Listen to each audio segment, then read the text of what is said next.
сәлеметсіздер ме? Бүгін біздің өтетін тақырыбымыз 5-6 сабақ ел тарихы ұлттық құндылық. Бірінші тапсырма. Жауаптардың сіздерге ықтимал жауап ретінде беріліп отырғанын хабарлаймыз, сондықтан дәл осылай көшіріп алу міндетті емес. Тілдік бағдар айдарындағы ережелердің өзіне тән ерекшеліктің қызметін маңызын талда.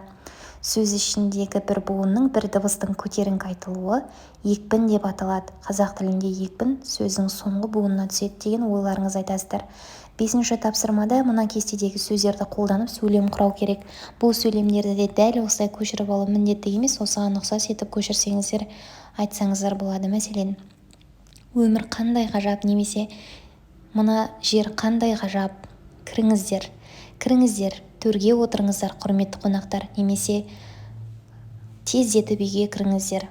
Осындай күнделікті өмірде қолданатын етістіктерді қолдансаңыздар болады. Немесе ойпыр-ой, ойпыр-ой, сен де келіп қалыпсың екен. Немесе ойпыр-ой, ойпыр-ай, сенің мұны айтып жатқан сөзің қызық екен.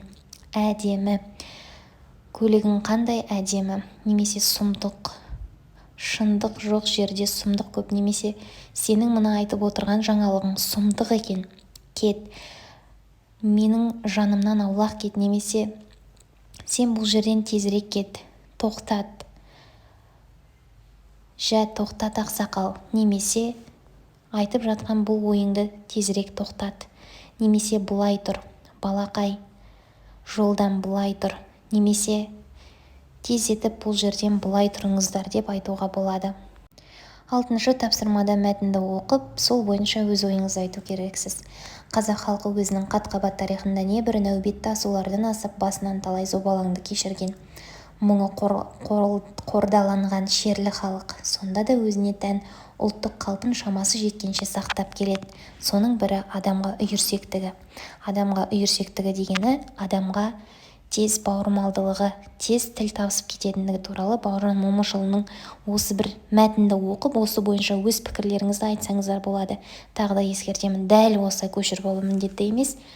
Келесі, осы оқыған мәтін бойынша, мына 5 критерий бойынша, мына мәтіндегі айтқан бойынша сіздер ойларыңызды жазу керексіздер. Мысалы, менің ойымша қазақ халқы сан алуан қиындықтарды басынан өткерген, жігерлігімен, батылдығымен көзге түскен ұлы ұлт. Бір сөйлем кетті, бұл біздің жеке пікіріміз.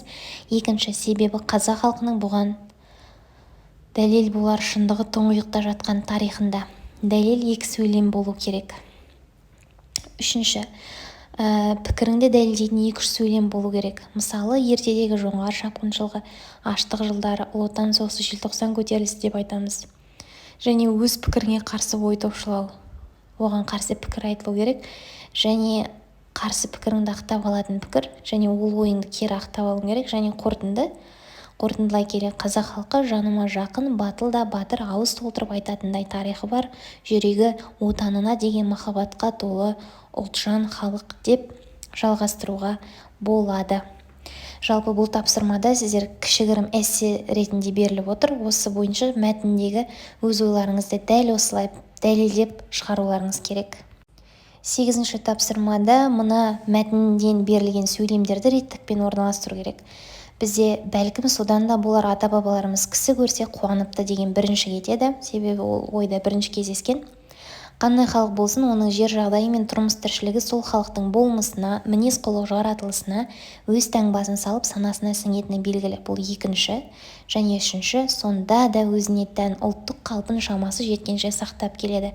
Бұл сөйлемнің соңында кездесетіндіктен соңғы сөйлем болып есептеледі. 10-шы тапсырмада төмендегі сөз тіркестерін қолданып өзіміз мәтін құрау керекпіз. Міне ата-баба тарихы, біздің ел, тәуелсіздік, халық арманы деген осы сөздерді қолдану керек. Бұл да ықтимал жауап. Тәуелсіздік философиялық, психологиялық, саяси мәні зор, қастерлі ұғым. Тәуелсіздік сананы жетілдіріп, ұлттық болмысты сақтап қалатын басты қайнар. Тәуелсіздік бізге бостандық, азаттық, бейбітшілік, яғни бақыт сыйлады.